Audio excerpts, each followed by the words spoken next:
exclusive interview with the Minister of National Defence of Canada, Paul Hellyer, about extraterrestrial aliens. And he said, these are not conspiracy theories, gentlemen.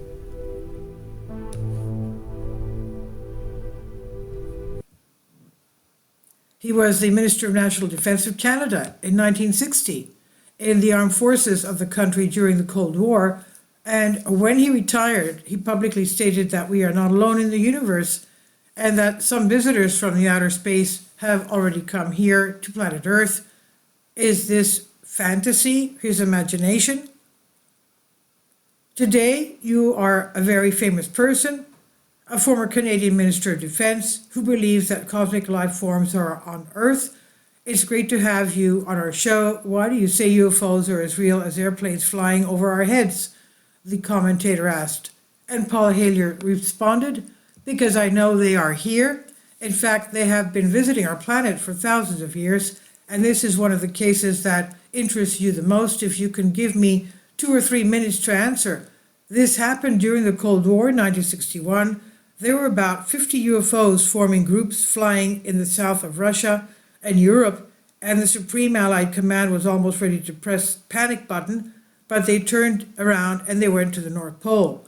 They decided to investigate the matter, and it took 3 years, Hellyer said.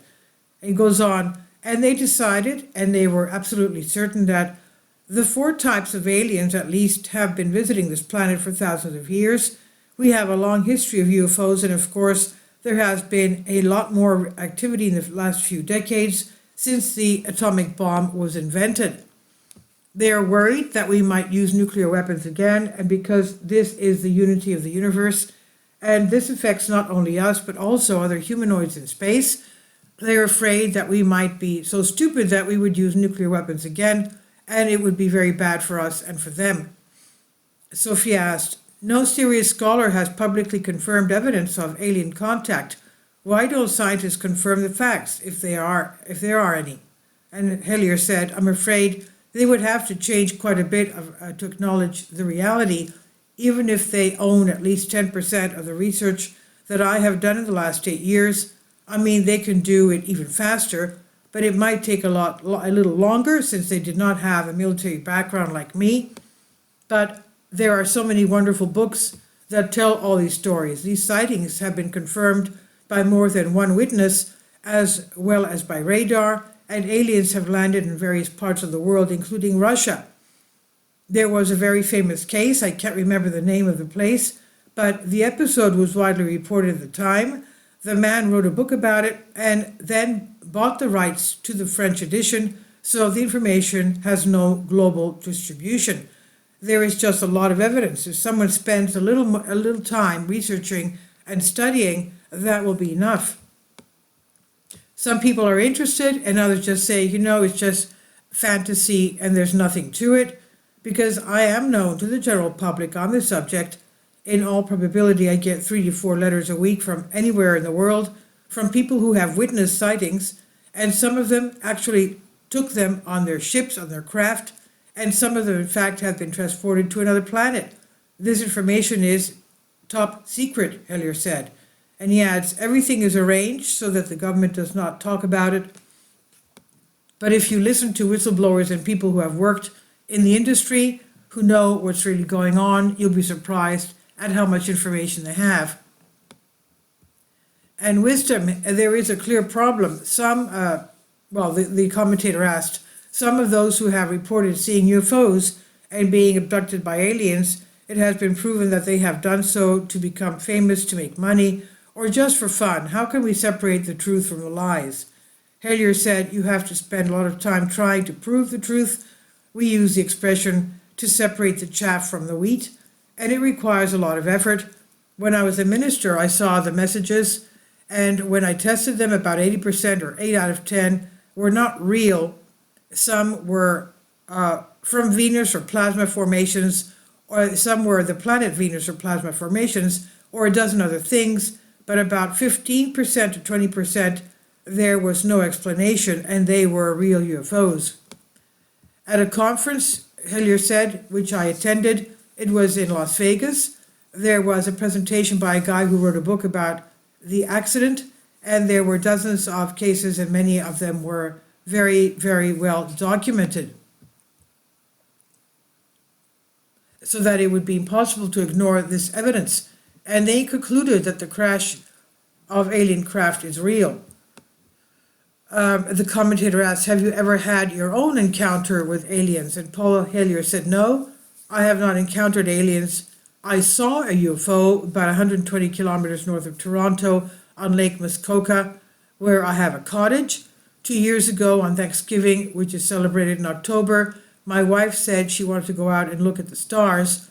I am not a fan of nightlife, but I put my hat on and went on out with her.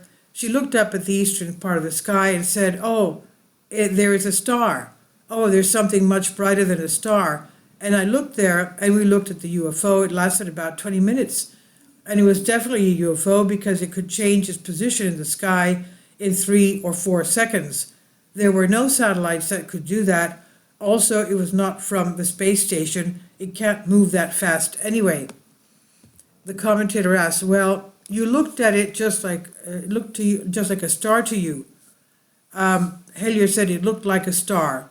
And the commentator asked, I don't know if you ever read the Holy Bible or not, but I think the Star of Bethlehem was one of the God's UFOs, that they actually had an encounter with the aliens.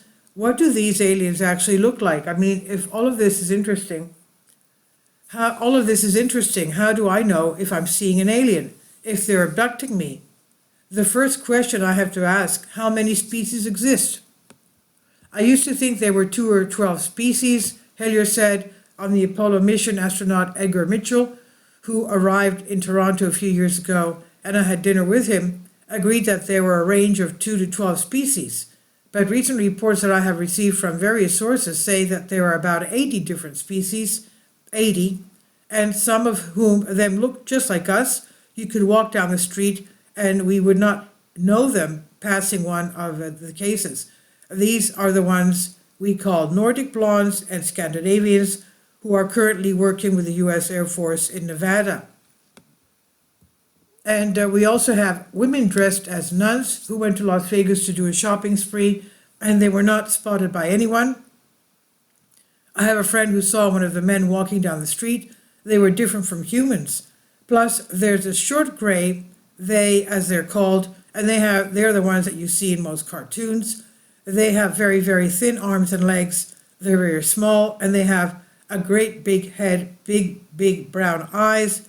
But there are different kinds, and you should know that there are different kinds because they know that they're all different. The other grays, you understand them because you've never seen anything like them before. But if you see one of the Scandinavians, you might say, oh, I wonder if he's probably from Denmark or somewhere else. Please leave your comments about this, and thank you for your support. Finally, support my Patreon account. The daily posts are 5 videos daily, and they are totally different from what I have on my YouTube channel. Thank you so much for your support and that you find all my content so interesting. You'll find the Patreon account details in the description box below.